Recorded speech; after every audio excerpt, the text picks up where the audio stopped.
So I was taking a look at the most recent Federal Reserve statistical release to see what has happened to currency in circulation from a week ago, and I see this new blurb on the top of the release.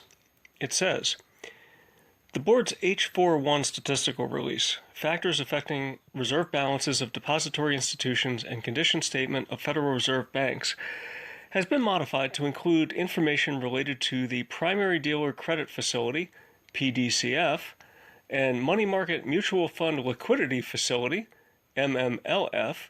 Information for both facilities is presented in tables 1, 2, 4, and 5. The PDCF was approved by the Board of Governors on March 17, 2020, and began operations on March 20, 2020. The PDCF will offer primary dealers overnight and term funding with maturities of up to 90 days. The MMLF was approved by the Board of Governors on March 18, 2020, and began operations on March 23, 2020. The MMLF will offer eligible financial institutions loans secured by high-quality assets purchased by the financial institution from money market mutual funds." Obviously, my interest was piqued.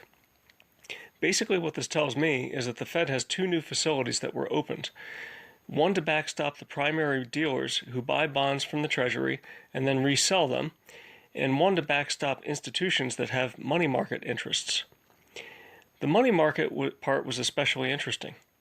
The way I interpret this is that the Federal Reserve is creating book entries and providing money to institutions that hold money market assets, and these short-term loans are secured by the lower quality shares owned in the money market.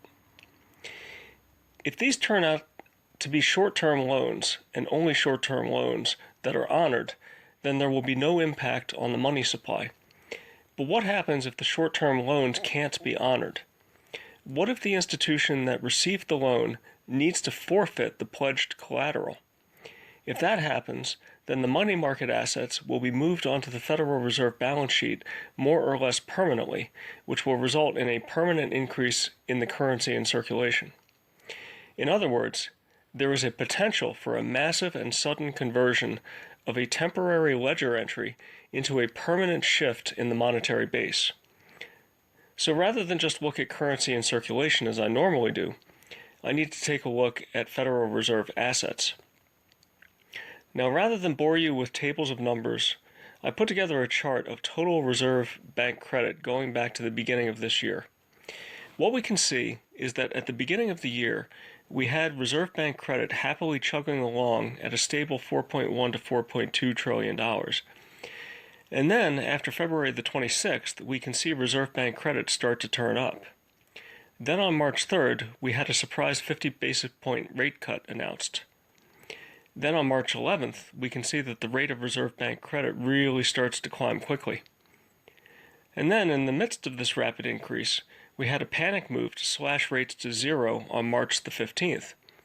And all of this happened before the Fed instituted its two new facilities on March the 20th and March the 23rd. Now I gotta wonder what the heck is going on. Someone must be in big trouble. The Fed has increased its balance sheet by 25% in 1 month. And the last time we saw something like this happen was in 2009. And you can remember what happened then. Gold. Get you some.